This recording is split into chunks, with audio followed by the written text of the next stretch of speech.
brothers and sisters. We do everything we can. We try to frame him, it don't work. So keep him in the family, in the prayers. Oh, I wish you could have been to Africa to see people. I watch people watch you when you didn't know they was looking. I watch people point out, say, that's African leaders. African leaders who's been put in their positions by a white racist government, and the first time they think wrong, they'll lose their power. Watching real power. Real power. Okay.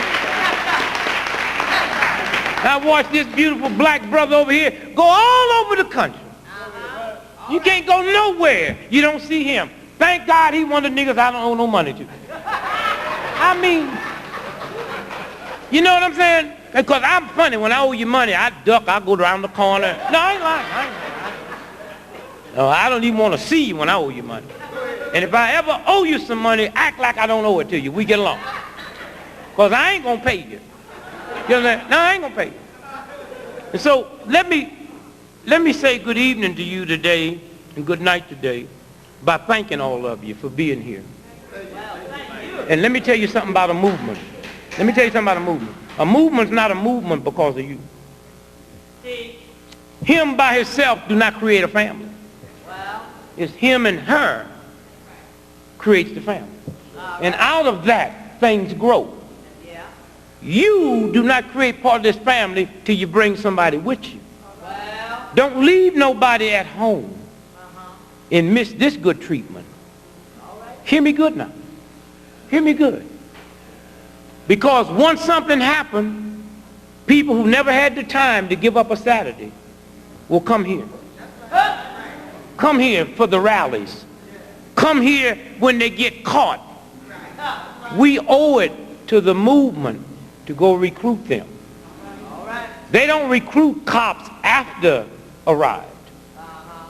They recruit them during peacetime. The American military is not on ready when the crisis starts. It's before. And you got to say that I'm bringing 10 people with me, or you really can't be my friend. You spend your money with General Motors, with AT&T, but when a drug deal go bad and your loved one get killed accidentally, you don't call AT&T. You don't call the gas company. You call the black church and say, can you come in and fix it?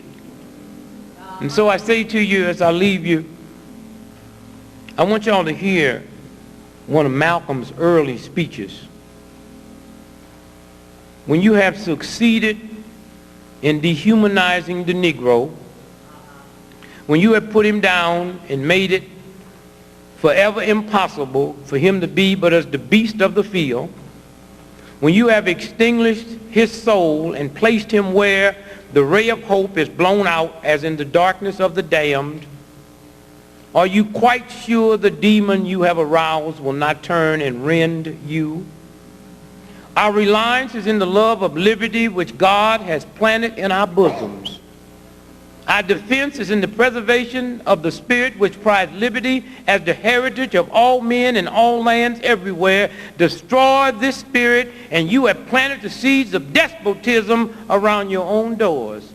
Familiarize yourselves with the chains of bondage and prepare your own limbs to wear them. Accustomed to trampling on the rights of others, you have lost the genius of your own independence and become the fit subject for the first cunning tyrant who rises among you. Problem is, Malcolm didn't say this. This was said in 1857 in Edwardsville, Illinois by Abraham Lincoln.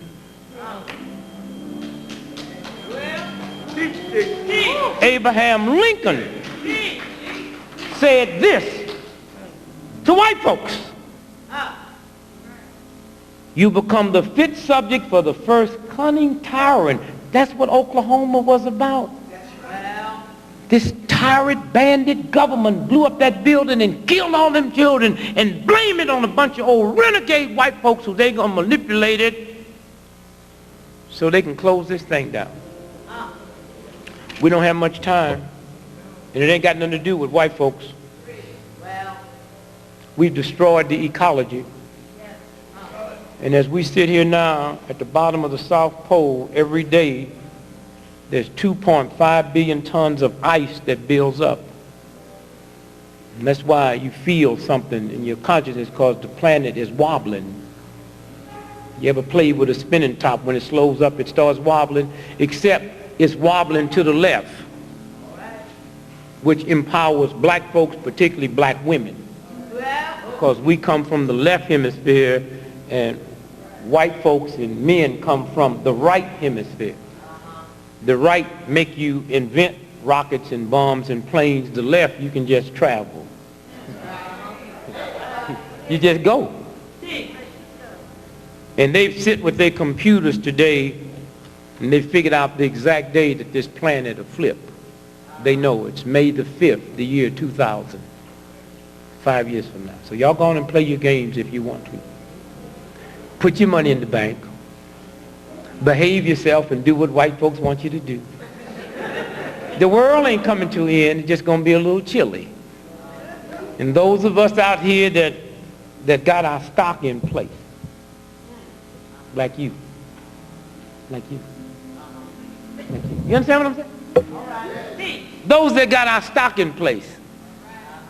See, they know when Jupiter lines up with Mars and Uranus on that day, it flipped 6,000 years ago. Same thing. But these white boys thought last July they could shoot it. That's why they was hitting Jupiter, not with asteroids. They was hitting it with nuclear bombs. That's how crazy it is. He thought he could move it out the way so it wouldn't make that rendezvous. But he can't move it. And so take care of yourself. Drink 8 glasses of water a day. Eat you some fruit. And just sit home and flash up why it is you don't like you. And stop empowering white folks of having power over the God force in you. They don't have that power. I'm not a Clarence Thomas and say that all of our problems, no, they real, but they don't have that power. See, paranoia is what God give me to protect me. And if somebody back there is fixing to do something, my subconscious picks it up. My paranoia. Paranoia is a gift from God.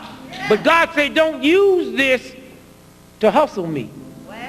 So when my paranoia tells me that this town ain't no good and what cops will do, and I just behave and make like, well, all of them aren't bad, so it's going to be good. Then God said, you're using my paranoia wrong. Then I take that paranoia as God and flip it around and make you empower people to have power over you to have no power over you.